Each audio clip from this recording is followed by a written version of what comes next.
Hello friends. Last tutorial में हमने सीखा था वैट, जो कि इंट्रा स्टेट गुड्स ट्रांजैक्शन पे स्टेट गवर्नमेंट को पे किया जाता है। आज इस ट्यूटोरियल में हम देखेंगे सीएसटी। सबसे पहले हम समझते हैं what is CST. CST stands for central sales tax. CST एक इनडायरेक्ट टैक्स है जो कि इंटर स्टेट गुड्स ट्रांजैक्शन पे स्टेट गवर्नमेंट को पे किया जाता है।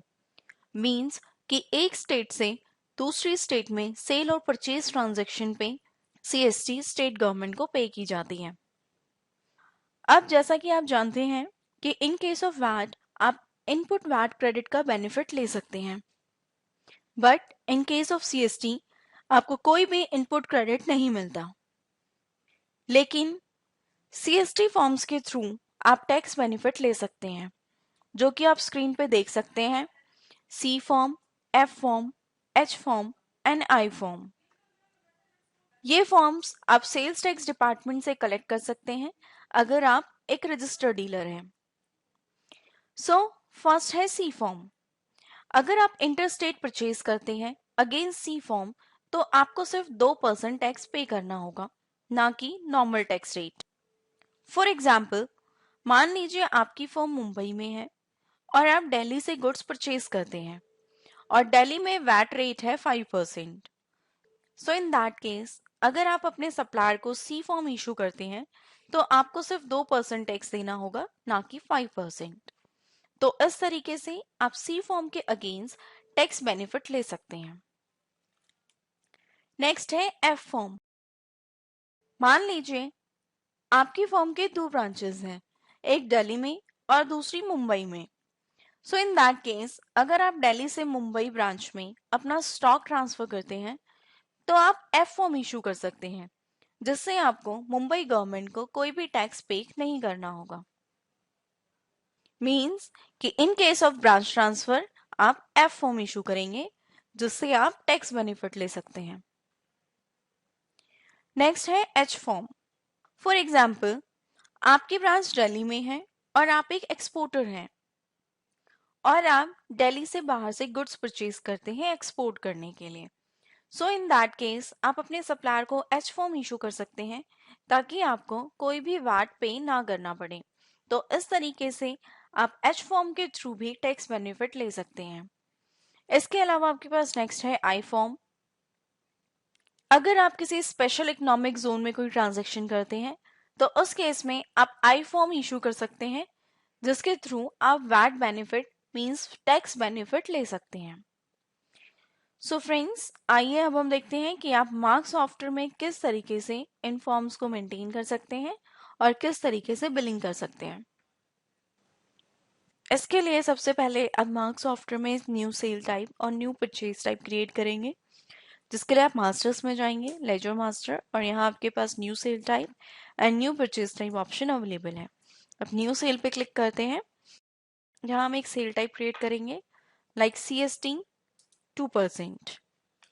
मीन्स वो सेल जिसके अगेंस्ट हम सी फॉर्म इशू करते हैं।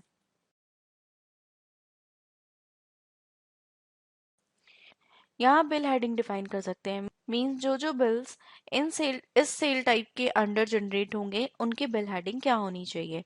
तो आप चाहें तो यहाँ पे बिल हेडिंग भी डिफाइन कर सकते हैं। देन है आपके अंडर सेल ग्रुप, यहाँ से आप सेंट्रल सेल सेलेक्ट करेंगे। Text under central sale, ledger automatically software pick कर लेता है। नेक्स्ट है ST फॉर्म्स। यहाँ आप देखेंगे फॉर्म्स ही आपके पास ऑलरेडी क्रिएटेड है, लेकिन अगर आप कोई न्यू सेल टाइप क्रिएट करना चाहते हैं, मीन्स मान लीजिए अगर आप यहाँ पे H फॉर्म क्रिएट करना चाहते हैं तो आप यहाँ पे F2 फंक्शन की प्रेस करेंगे और यहाँ से फॉर्म H भी क्रिएट कर सकते हैं। इसी तरीके से आप अगेन F2 प्रेस करेंगे और यहाँ आप फॉर्म F भी क्रिएट कर सकते हैं। इस तरीके से आप यहाँ पे फॉर्म्स क्रिएट कर सकते हैं अपनी रिक्वायरमेंट के अकॉर्डिंग। अभी हम फॉर्म C पिक करते हैं एंड देन एक्सेप्ट। इसी तरीके से आप यहाँ से न्यू परचेज भी क्रिएट कर सकते हैं। मान लीजिए CST 2%। यहाँ आप देखेंगे परचेज ग्रुप आपकी परचेज सेंट्रल है, टेक्स्ट ग्रुप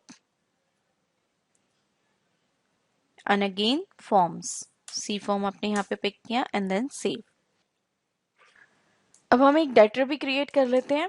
यहाँ पे हम डिफाइन करते हैं SK एंड सन्स, जो है मुंबई में।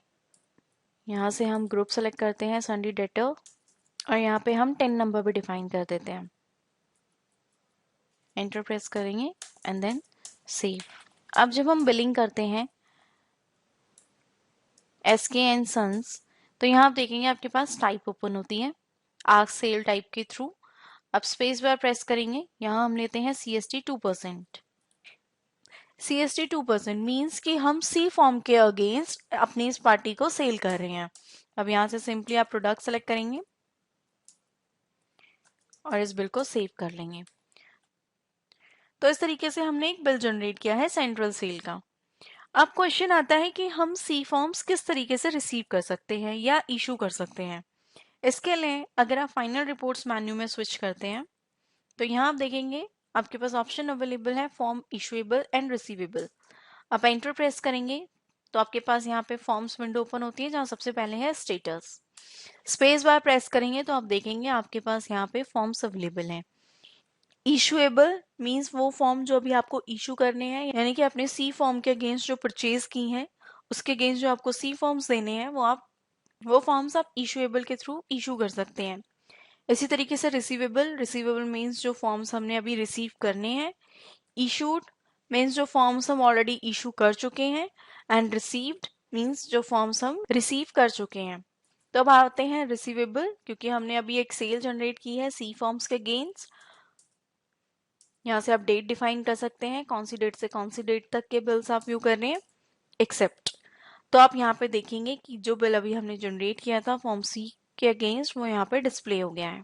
अब सिंपली एंटर प्रेस करेंगे, यहाँ पे फॉर्म नंबर डिफाइन करेंगे जो आपने सेल के अगेंस्ट रिसीव किया, एंड देन आप यहाँ पे डेट डिफाइन कर सकते हैं कौन सी डेट में आपने फॉर्म रिसीव किया है, एंड देन सेव। और आप यहाँ पे देखेंगे कि आपका जो वो बिल है अब यहाँ से वो रिमूव हो गया है, मीन्स कि आपने इसे रिसीव कर लिया है। अब अगर आप फॉर्म रिसीव्ड देखें, मीन्स जो आप रिसीव कर चुके हैं, तो आप यहाँ पे व्यू कर सकते हैं, ये देखिए। तो फ्रेंड्स, इस तरीके से सेम इसी प्रोसेस के साथ आप परचेज कर सकते हैं और यहाँ से फॉर्म इशू कर सकते हैं। तो फ्रेंड्स, इस ट्यूटोरियल में हमने देखा व्हाट इज CST और मार्क्स सॉफ्टवेयर में आप CST किस तरीके से इम्प्लीमेंट कर सकते हैं। Thank you.